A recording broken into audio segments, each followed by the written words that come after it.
Welcome to Reinventing-U. I'm your host, Danielle Silverman. I believe that in today's world of ever-constant evolution, the only career change that matters is when what you do matches who you are and what you believe. This show is where you'll learn how embracing change and reinventing yourself will help you navigate any disruptions and lead a life of happiness and fulfillment, especially in this ever-changing world. Your purpose and your meaning will drive your personal transformation. As I like to say, it's your vision, your life. Be passionate about it. Reinventing-U starts now. Hello, everyone. Welcome to Reinventing-U. I'm your host, Danielle Silverman. Reinventing-U is a show about what it means to pursue a career and a life that corresponds to who you are, to help you find your purpose and to live it. Today, my special guest is Sabrina Prioletta. Sabrina is a brand strategist and a communication catalyst. Her life's mission is to help others be seen, heard, and understood. And since we're talking this month about personal branding, I thought there could not be a better guest than to have somebody who specializes in branding, right? So Sabrina, welcome to Reinventing-U. It's so lovely to have you here. Thank you, Danielle, for inviting me. And the very notion of reinvention speaks to me out of such a deep core that I'm really excited to be here today. And oh, that's wonderful. Yeah. Okay. So can you tell us a little bit about yourself? Like, what is it that drew you to doing branding work in the first place? Yeah.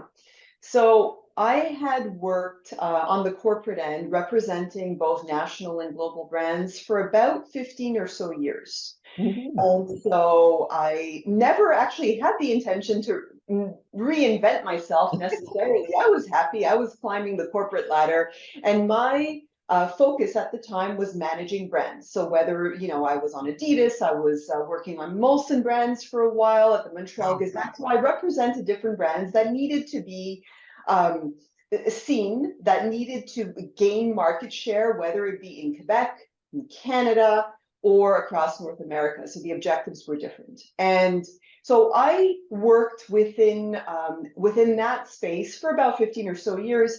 And then, well, it's like anything else in life, right? If you're not hurting enough, if you're just like mediocre and you're kind of okay with the status quo, you continue doing what you do. But in my case, I became very unhappy at a specific point in my life. That's what usually happens with people.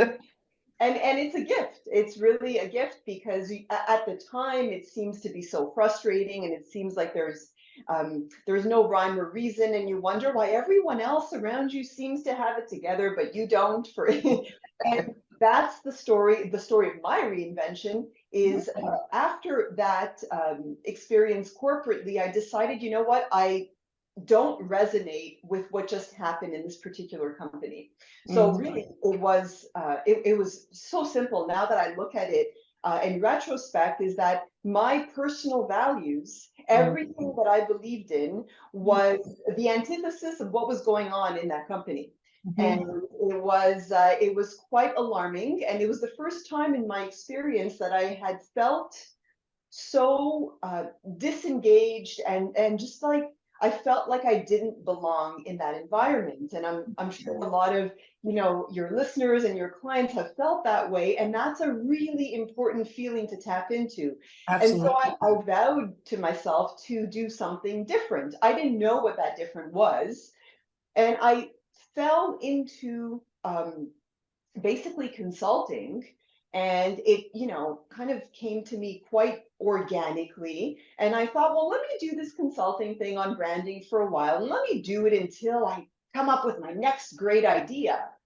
And well, the next great idea didn't happen, so it just so happened that I continued building the business, and I realized that my purpose was to take all the knowledge, all the skill set that I had built over the years corporately, and transfer it over to individuals or to businesses that didn't necessarily have the same type of structure as what I had been exposed to. And that's kind of how I went off on my own, really.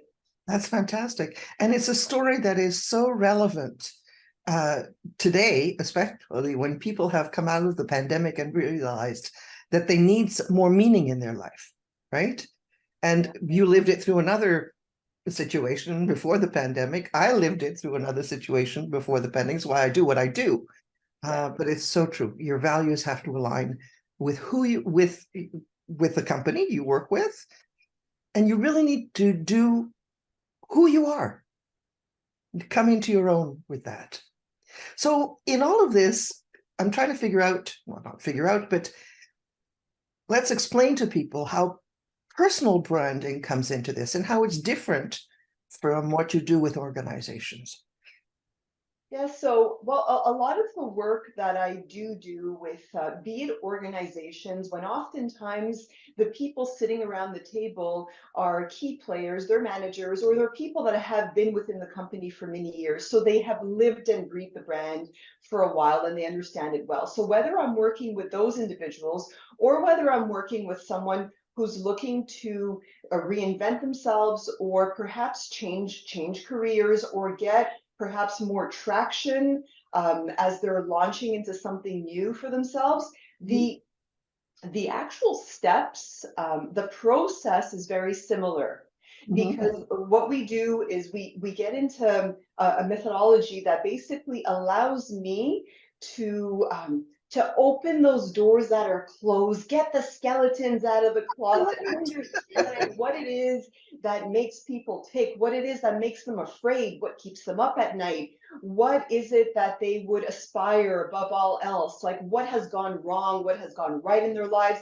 Like we have all those discussions, and so I take them through this process to the point that I have a really clear understanding of who's sitting in front of me and where the gap is. And once I've done this, and one of the methodologies that I do use and I absolutely love is archetypes. So they're personas and branding. And I know, Danielle, I love you've them too. also, yeah, Yeah. you've used them. And so those are really important because they create meaning. So basically, they come from Swiss psychiatrist Carl Jung, Yeah. who actually Maslow used to study with him Yes. back in the day. Yeah. And Carl used to study human behavior and consciousness. And he was really intrigued about how we show up regardless of age and gender and demographics. Like he saw that no matter where we lived across the world, humans behaved, interacted in certain ways. And so he categorized those ways and he found 12 overarching Yeah. possibilities. And Yeah. so those archetypes only started to be used in branding, I'd say about 50 years ago or so. And so a lot of companies still don't know about them. Yeah. In as much as it's not necessarily a new concept, but it's a concept that really creates so much meaning because it validates who you are Exactly. and what to do next. Exactly. And You have like, Yeah, sorry. you have a quote on your website, as a matter of fact, from Carl Jung that says, "The privilege of a lifetime is to become who you are." Oh yeah. And I just love that because, that's what reinventing you is all about, is discovering who you are so that you can be who you are when you're doing whatever it is you're doing. Absolutely. And Carl Jung had an influence on many things. I mean, if anybody has done the Myers-Briggs type indicator personality test, that came from the theories of Carl Jung originally. So really, really powerful stuff. And since we're talking about archetypes, it's really interesting that you're using them to help people with their own personal branding. I'm going to use it to help people, help them stand out in their resumes. So what words do they use in their resumes? How do they differentiate themselves from other people by what they write in their resumes? And I'm gonna be launching a resume archetype quiz for people. I'm really looking forward to getting the answers. That sounds like a brilliant idea. I have not heard of that yet, so I think this something so valuable, because people struggle. And what I've seen is that they struggle specifically when it comes to vocabulary, how to Yes, articulate who yes, I am. yes, absolutely. So I love what you're doing. I think it's going to be really helpful. I hope so.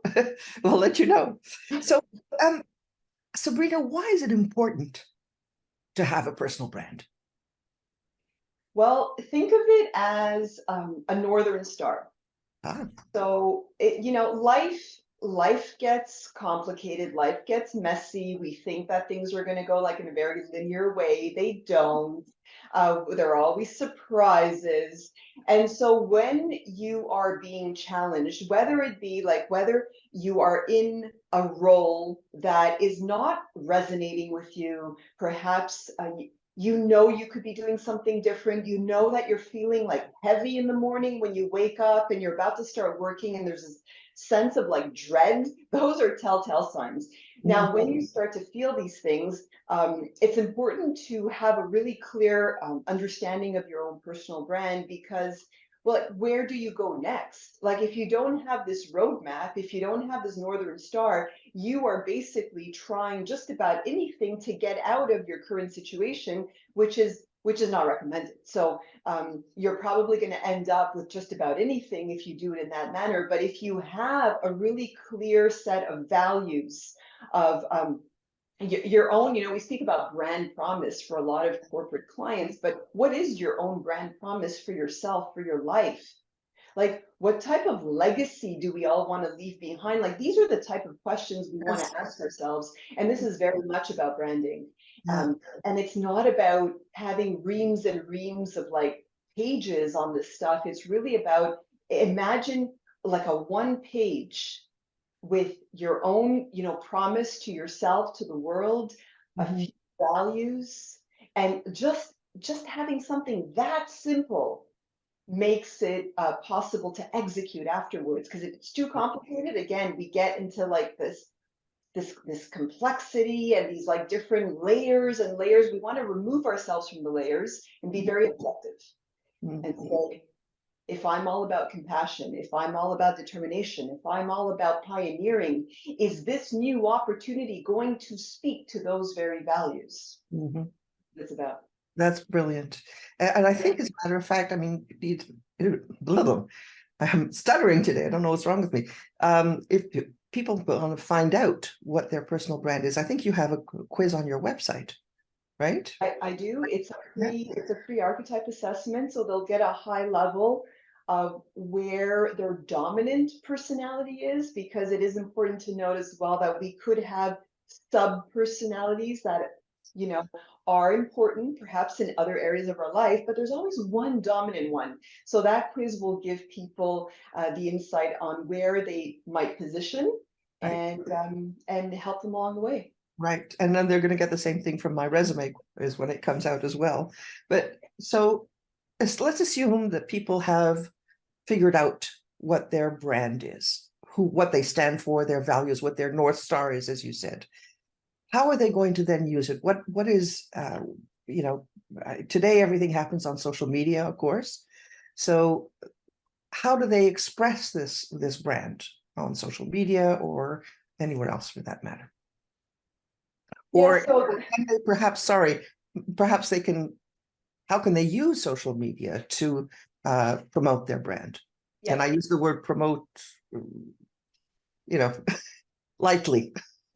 And again, yeah, and it really depends on who your audience is. And I know you must have all heard this a million times before, but it's really about who am I really addressing in this context. And I believe that LinkedIn might be the platform of choice for most of the listeners, I'm assuming. So totally agree. If you're looking for a job or trying to grow in your career, LinkedIn is the choice.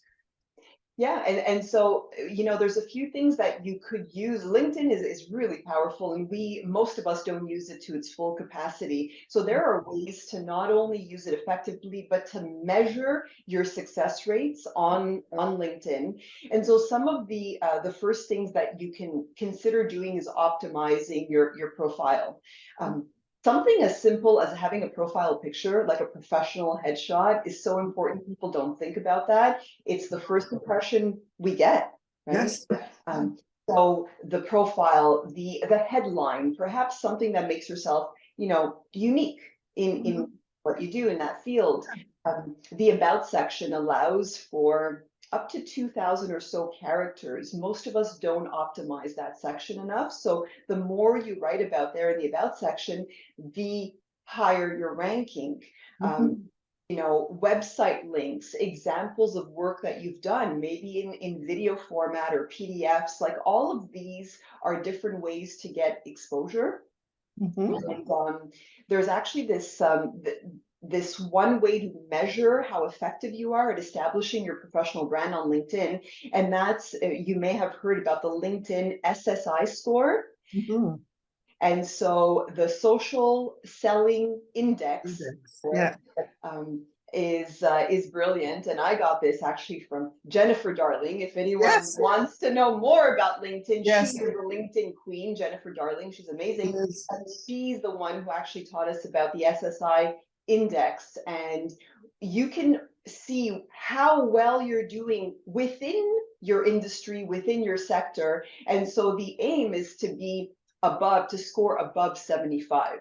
And so it changes actually daily depending on how many times you've engaged with people. Are you connecting? Are you having conversations? Are you sharing content that's very relevant to your brand, to your industry? All of these will increase your score. So it's really helpful. And sometimes it's a little bit upsetting because you say, oh, I had such a good week. I thought I did well. My score just dropped. Why is that? Well, because it's referencing you against the very same pool of people within your industry. So it's a great tool.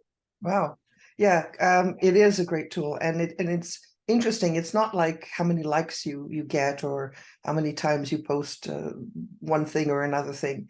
It really is about your brand more than anything else. It's about being true to whatever you believe in, whatever you say, and whatever you post, right?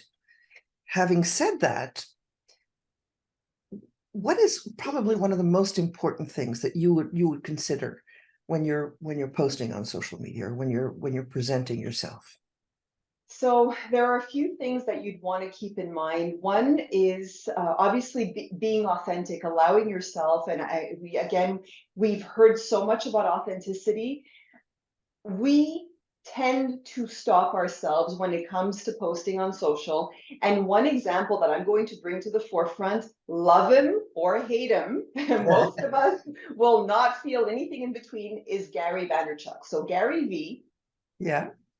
Is really, he revolutionizes, he provokes, he is all about saying things to get people triggered and to get people taking action. And he speaks mainly to entrepreneurs on the digital front. So he's all about being an early adopter and going in at 100%. Now, why I bring him up is because he keeps it very, very authentic.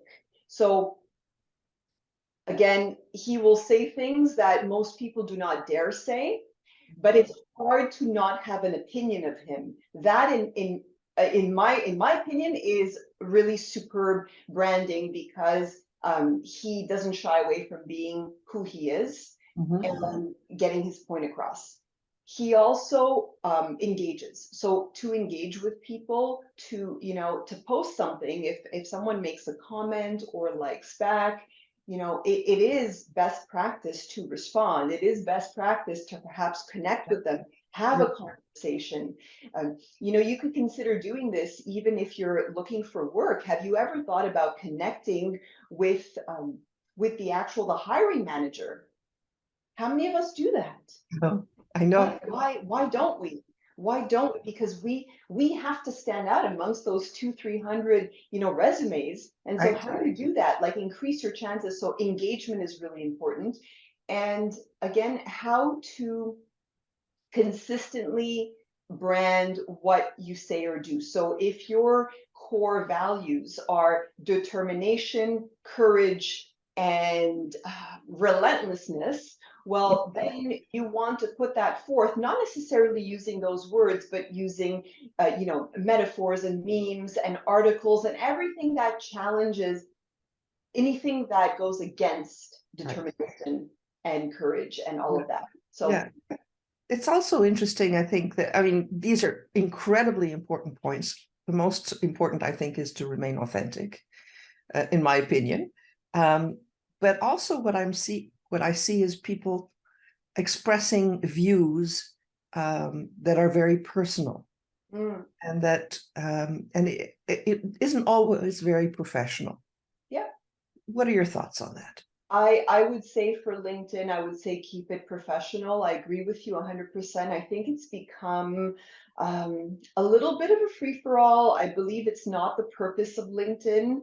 Um, and to express a view that's perhaps that challenges the norm is fine, but to express a view that is very personal, that is, that is not appropriate to what you do for work, what you do in your business, is different. I'll give you an example. So using the, say, your hero personality, very determined, very courageous, and you often post on ways to continue being disciplined and determined even when it gets tough, and you share articles on all these different topics that revolve around determination. That's fantastic. Is it okay time to time, the shadow, the opposite, like the when the hero is not feeling good, the hero becomes very unfulfilled and very like insatiable, because they always want better, they always want more, they want to master. So Right. is it okay sometimes on LinkedIn to say, you know what, today was an 8 out of 10 for me.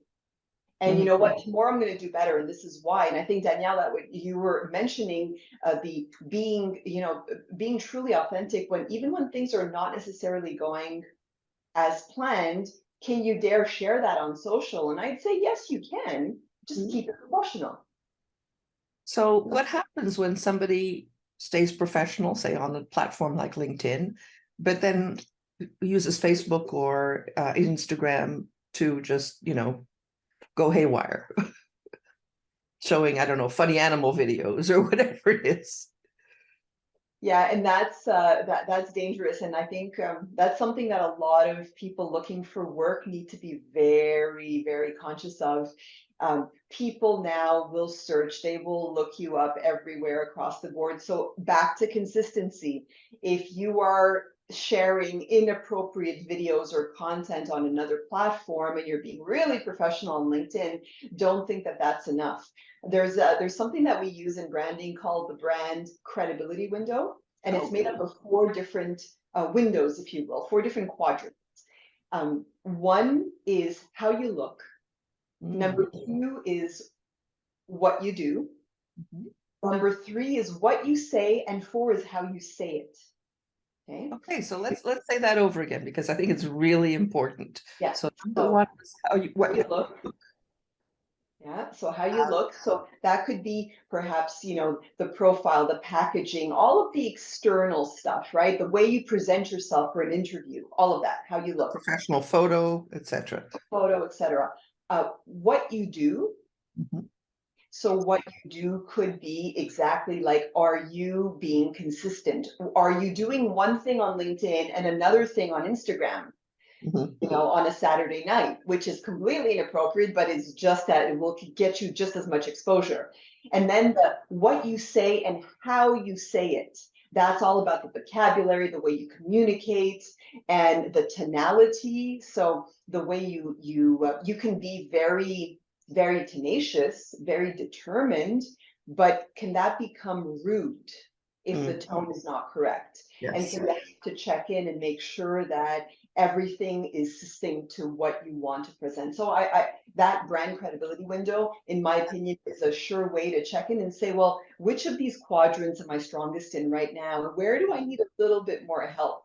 That's a great way of looking at it. Great way of looking at it. And let's not fool ourselves. Employers will go on all of these platforms and they will research you, not just on LinkedIn. You're right.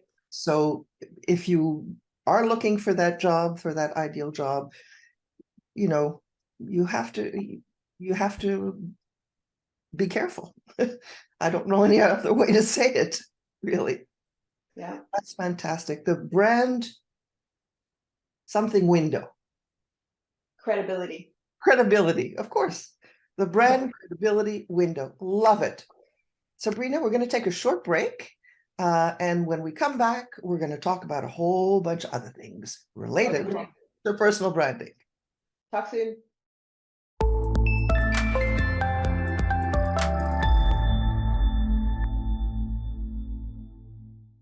Welcome back to Reinventing-U. This is Danielle Silverman with my guest, Sabrina Prioletta, and today we're talking all about personal branding. So before the break, Sabrina, we were talking about all kinds of things. We were talking about using LinkedIn as the social media platform for presenting yourself and also showing your personal brand. What are some of the things that some of the best practices that people can use to develop their personal brand? So specifically for social? For social or in general? Okay, so I think it goes beyond social. I mean, today everything happens on social, right? Yeah. So one of the ways we can look at it, and this could be really helpful for someone who is looking to take their brand to a whole new level, and perhaps their career to a whole new level. So it's something that we have called my personal brand blueprint. Okay. And basically it looks like a journey, and it's an illustration, and it basically takes you through this self-awareness phase when you're asking yourself, well, okay, who am I truly? Who am I? And perhaps how am I most different from the people in my life? And that's a way to ask the question that allows you to really carve out the differentiator for yourself. Yeah. And then as you're looking at your life in this moment in time, you say, okay, great. Well, what am I most confident about today? And how am I self-sabotaging? Because we all do that. So you have that kind of inner reflection, because we all say that our outer world is a mere reflection of our inner world, right? So it's all about what's going on in here, and it's important to check in, whether you're launching a new brand, whether you're refreshing a brand, whether you are transitioning into a new career. It's all about like the who am I? And I think, Danielle, this is one of absolutely. It's the basis of what I do. So I really appreciate that you understand that and that you use that. But how does one then, what's the word I want to use? So what's the best practice for actually developing this brand? So best practice is to get it on a very simple framework, again, because what we see on paper, what we see in front of us becomes crystallized, right? And it keeps us on track. So when you ask yourself the higher question, the who am I? And then you follow through and you say, if I am going there, if my utopia, if my goal is, is to become a chartered accountant, I'm not sure, whatever the case is, if I have this great brand utopia for myself, well, I need to understand what steps I'm taking to reach those goals. But from a branding perspective, is like, why do I matter? Right? And so asking yourself the why you matter and what the overarching theme is for yourself. And again, this is when we get into the world of archetypes, because some archetypes are really about mastery and accomplishment, and as we are, right? And for some of us, maybe it's more about gaining more control, more stability in our lives. And some of those personalities are very much driven by that. And some are more about belongingness and pleasure and just connecting with people. And so there are 12, but again, within 4 different quadrants. And so those overarching themes will help us make decisions, because if I'm someone who values belongingness and pleasure above all else, well, the steps that I'm taking on reaching my goals, like, then how do I marry it with what I'm doing for my, for my work, for my career? So am I isolating myself? Am I surrounding myself with people? Am I joining different groups that help me, perhaps speak in public more confidently if I know where I struggle is during interview process? I'm just basically giving different ideas here, but I think the steps that you take to reach your goals have to marry that theme, whatever it is for you in your life. And so that's a concrete way of saying, okay, well, now there's alignment. Fantastic. And now that I know that, it could help me head in the right direction. So it's really about getting a systemized way to, to basically recap your entire life on a one page if you could. And it's so difficult to do. But it's worthwhile. It's worthwhile, that reflection. For Sorry, you sure. were going to say something? No, what struck me in what you were saying was the question, do I matter? Because I think that a lot of people coming out of the pandemic, mostly what I'm hearing is, I want my life to have meaning. I want what I do to have meaning to me. And it could be anything. It doesn't mean you have to go and join the Peace Corps, for example. But what you do has to have some meaning to you. And ultimately, you want to know that what you do matters in the world, whether it matters to your children or it matters to you personally, or whatever it is, okay, or the population you serve, if you happen to be in the medical profession, for example, or something like that, or a chartered accountant, as you said.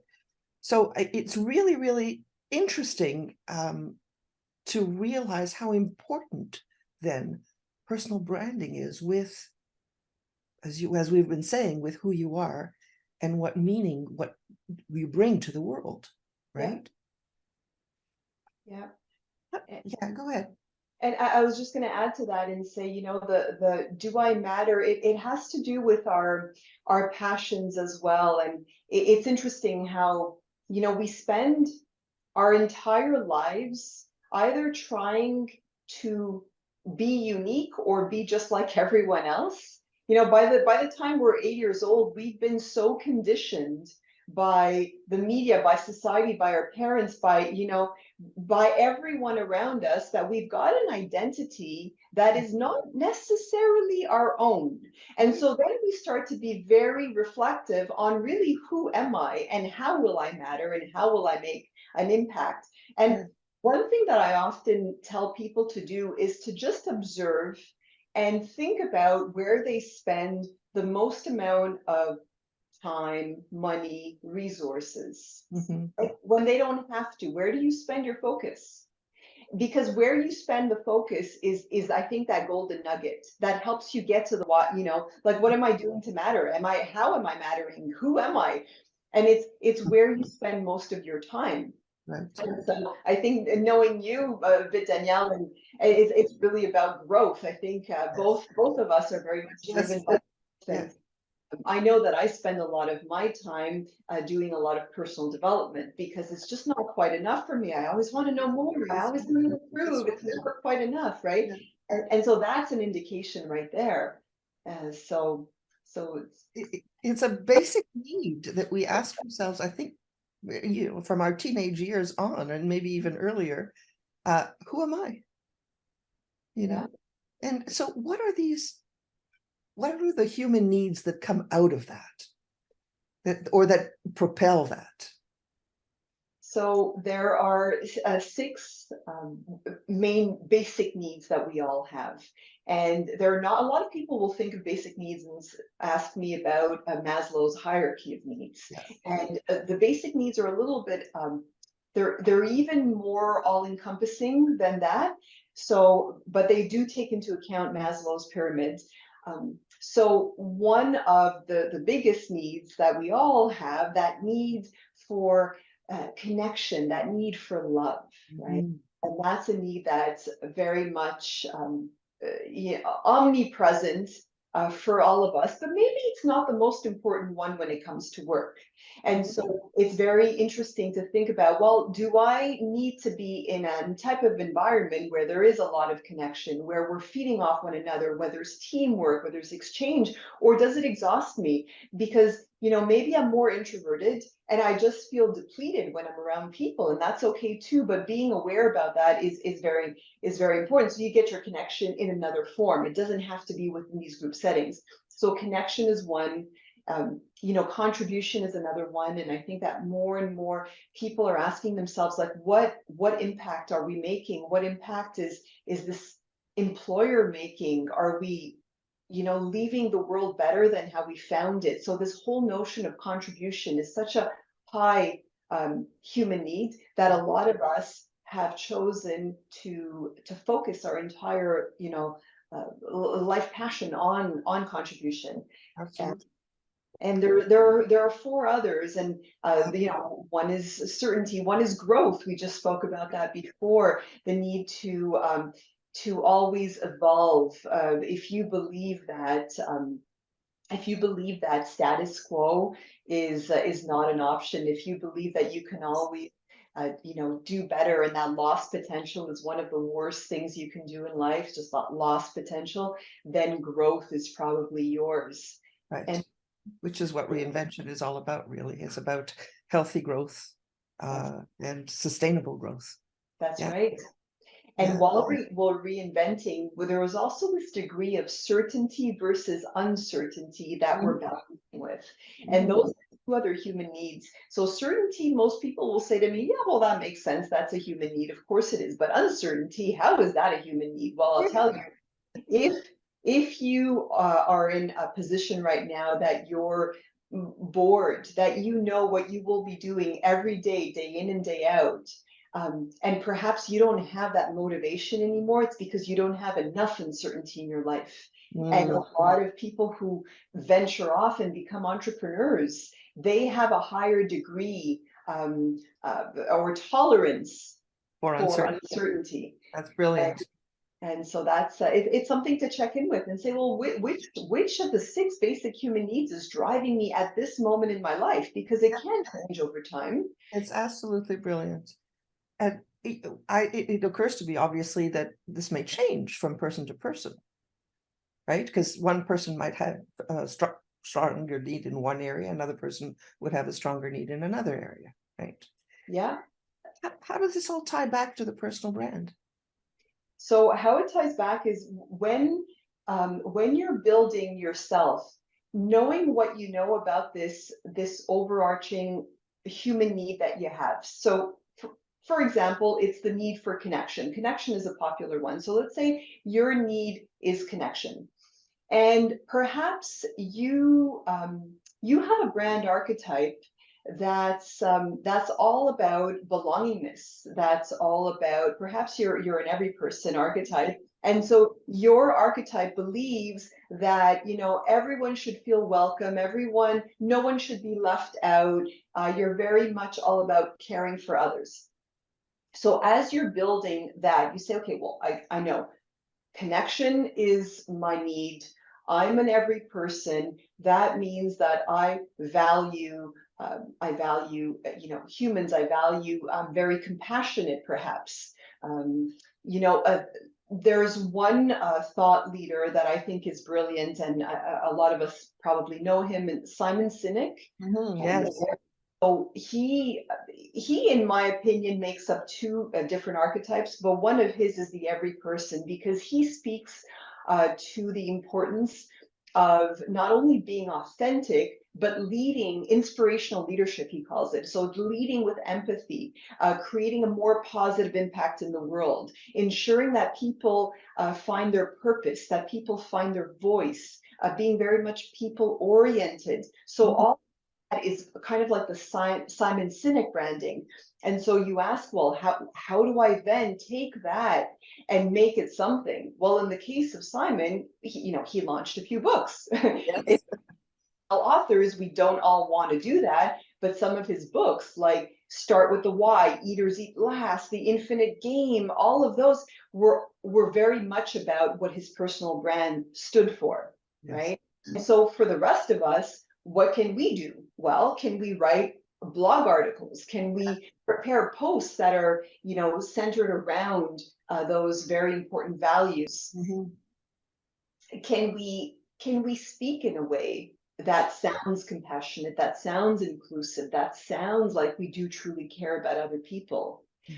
Is our body language showing up in a certain way? It's all about the way you're, again, that brand credibility window, right? That's how Yes. you look and what you say and how you say it. And so it's about how you're putting forth those very values that represent you. And I'll Mhm. tell you something, if you're sitting in an interview and the recruiters there, the hiring managers there, and you're embodying your own brand, and you're very much about this very inclusive, very caring environment. And they say to you, listen, I don't know how you do in a fast-paced culture. It's all about results here. It's really about ROI. We're all busy. We wear many hats. Can you handle it? Like, is this something that you think would fit? Of course, we care about our employees, but you know how it. So if you're sitting in this type of interview, you already know, like, this is probably not for Not me. for you. Yeah, absolutely. And so the more you're certain, the more you have this foundation, the more you could weed out what does not resonate with you, and don't waste your time, don't waste someone else's time in the process. And I think it's about being very, you said authentic before, but transparent as well, and saying, well, Yeah. this is maybe not the right fit, Yeah. and so Yeah. forth. It's important that it be the right fit for you and for the organization. Absolutely. 100%. It's funny. I think I know what my brand is, but you make me want to study it even further and go deeper. Maybe I will. So having said all of this, what do you think some of the common mistakes are that people make when they put themselves out there? Some of the common mistakes, well, first of all, we try to fit a square peg in a round hole. A lot of us do this. Yeah. I know I did it for years, and I think trying to be someone you're not is never recommended.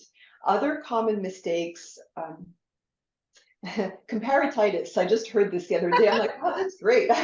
They've made a verb out of this. So spending so much time comparing yourself to other people, where it almost leaves you unable to take action, right? I think a common mistake is, well, this person seems to be doing so well, and look at the approach they're using. I think I'd like to try that. Yes, but is that who you are, really? Hmm. Are you truly embodying who you are by showing up in a certain way? Because if you compare, we spoke about both of them. If you compare a Gary Vee to a Simon Sinek, I mean, those are two, like, you Complete. know, Yeah. very, very different individuals. And so they're both successful. They're both very they're inspirational leaders, they're thought leaders, but they go about it very differently. So to compare yourself, I mean, if they were to compare themselves to each other, they'd say, well, I failed.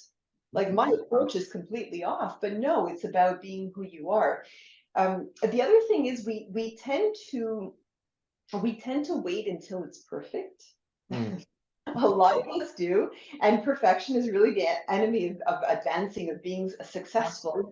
Absolutely. I'm a recovering perfectionist myself, and so I used to wait and wait and wait until it was just right. And guess what? When it becomes just right, you've lost that that mojo. You've lost that Absolutely. inspiration to share or to do whatever it is that you were willing to do. And in today's world, perfection is just not possible because change just happens too fast. And It it's just does. impossible to keep up with it. But the point I think that is interesting here is that there's a differentiation. I mean, you could be the same archetype as somebody else, but you will embody it in a different way. And so there, differentiation has to be a key here. Absolutely. And that's where sometimes when we compare ourselves, we step away from the very thing that makes us unique, the very thing that makes us different, because we get lost in this research and in this this spider web of options, but we forget the very thing that makes us unique. And so to differentiate could mean, how do you stand out when you're sending a resume? Like, how does your resume look? How does it sound? Are you putting together a cover letter? Is there a video that you're attaching to it that you're allowing people to watch and hear? Like, what is it that we're doing to stand out? Because there are hundreds and thousands of other people like us at that moment looking for that very same opportunity. Absolutely. And so, in a And so very how you embody your brand is what will help you differentiate yourself. yeah, how you embody and how you say, what you say, how you look, the colors that you choose to use, the font types that you choose to use, Yes. um, all of those things. And there's ways that you could go about actually getting more visibility. And specifically on LinkedIn, it's through not just sharing a post, but sharing a document. So that's one form of a post. And if you just go into LinkedIn, you'll see that sharing a document tends to get more traction, more views.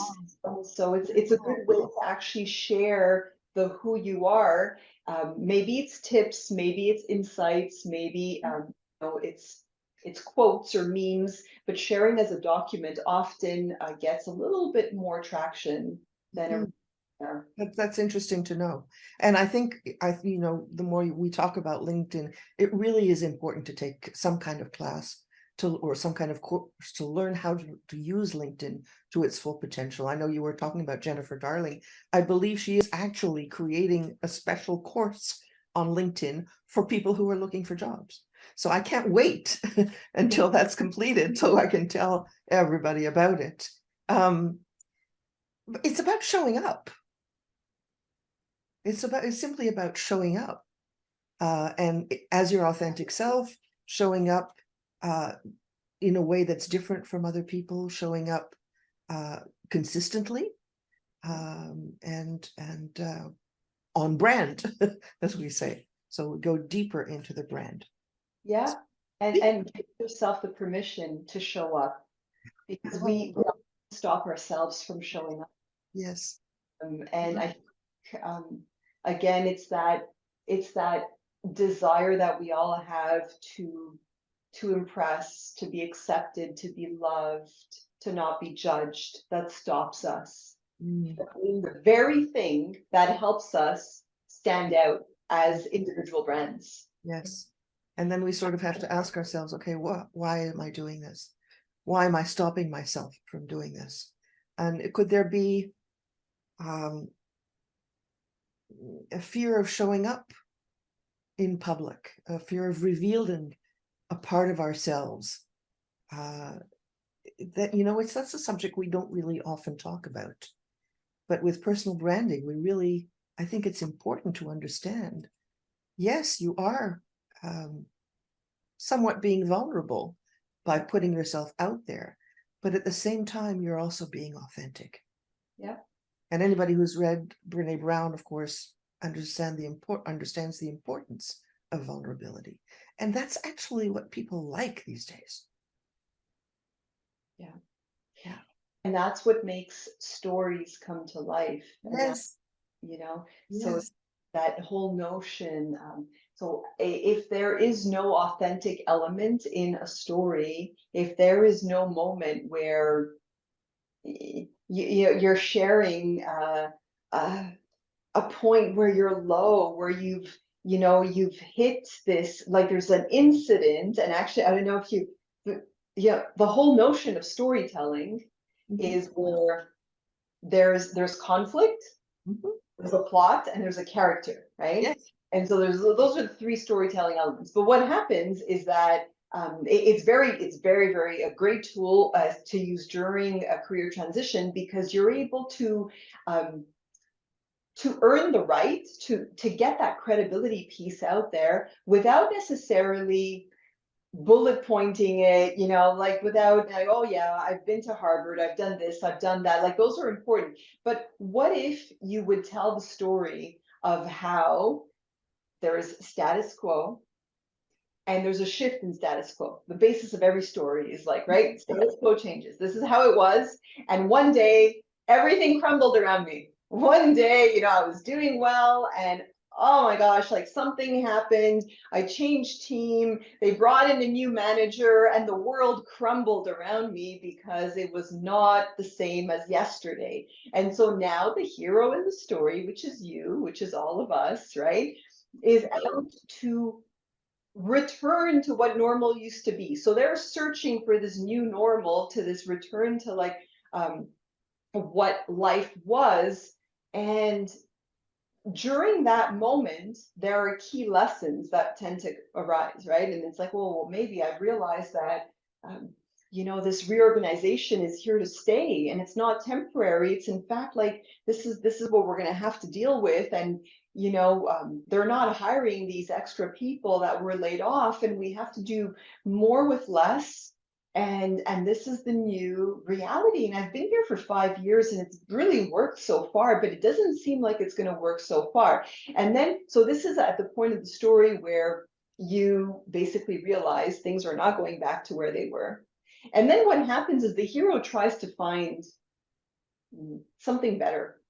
But it's not always that easy, right? It's not that easy. So you start looking elsewhere, and you say, well, I've had all these interviews, or I've tried all these different things. I've tried posting, and no one's commenting on my posts. And what is it? Is it my brand? Is it my messaging? There's something not working. I feel like I'm hitting rock bottom. Maybe I should stay in this company that makes me miserable. Maybe that's what I should be doing. And until you hit rock bottom, transformation doesn't happen. And so that's when the hero then, basically creates this resolution to never go back to the way it was, and they free themselves and they find something better. And that's kind of like a typical. That's the story of behind every movie, the plot. That's the story, right? The hero's journey. Yes. And so the question is, how do I do this for my personal brand? Right. And so, one example is like, rather than bring forth a unique quality and say, well, I've got, 20 years experience in this field, and I've done this, and I've studied there, and I have this certificate. Well, what if you would bring your audience into a story and say, 10 years ago, when I started my journey, in business, things were quite different. And I worked with some incredible brands, but then over time, things changed, and we had to acquire new competencies. And so I decided to get this Microsoft certification because it's really what was required. And, a lot of my colleagues started doing the same. And through it all, I realized that it was really helping me throughout my career. And that's how I got my last employer to notice me. And so you can tell it as a story rather than just say, I got the certification and this is how long I've been working. And people tend to resonate with that more, because even if they're sitting on the other side of the screen or the desk, and they've got very concrete sort of speaking points and objectives that they need answered, they're also humans. And so if you could relay this information in a way that's relatable, because we've all felt that struggle. Yes. At one point, we've all wanted to do something like that at one point, then it becomes even more impactful. So what is very interesting here is that we've moved beyond social media, and you're actually answering the question that always gets asked in an interview: tell me about yourself. And I think this is that's the perfect opportunity to really talk about what you love to do and what has brought you to this interview and what makes you think that you would be the right fit for this job. So that means understanding who you are, researching the company, and in many different ways, talking to people who work there, whatever it is that you need to do to figure out if it really is a place where you would like to work. So not just sending millions of CVs online. Perfect way to use storytelling. You're right. And you just said something that's so relevant, Danielle, which is like finding that fit. So some of us will do a lot of work thinking about what we're going to say, and we will do a lot of that reflective work. And some of us will do a lot of work researching the company or the person that's about to interview us. But rarely do we bridge together those two, right? And say, okay, well, if this is my story, these are my values, is this what they're looking for? How can I bring the two worlds together? And maybe the two worlds are not meant to be together, but if it's having that that reflex to try to create that fit is really important, and not making it so one-sided all the time. Yeah, absolutely. This has been a brilliant conversation, Sabrina. I just thank you so much for coming on this show. Final words, what advice would you give people who want to take their personal brand to the next level and maybe achieve even greater success in their career? The word that's coming to me is patience. Ah. So I would say this. Have compassion. See it this way. For example, the analogy of sowing seeds. We are all farmers, in fact. Maybe that's what it is. We are farmers sowing seeds.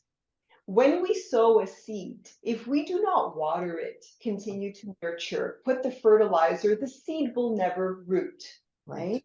And in the same way, we don't stand over the seeds and say, "What's taking you so long? Why are you doubting?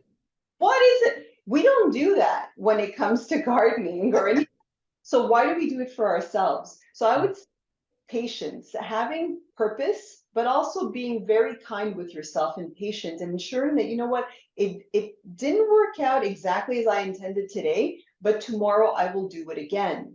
And I will continue to nurture this seed that is me. And I will learn from the experience of today and make Yes. it into more, which is also what reinvention is all about. Yes.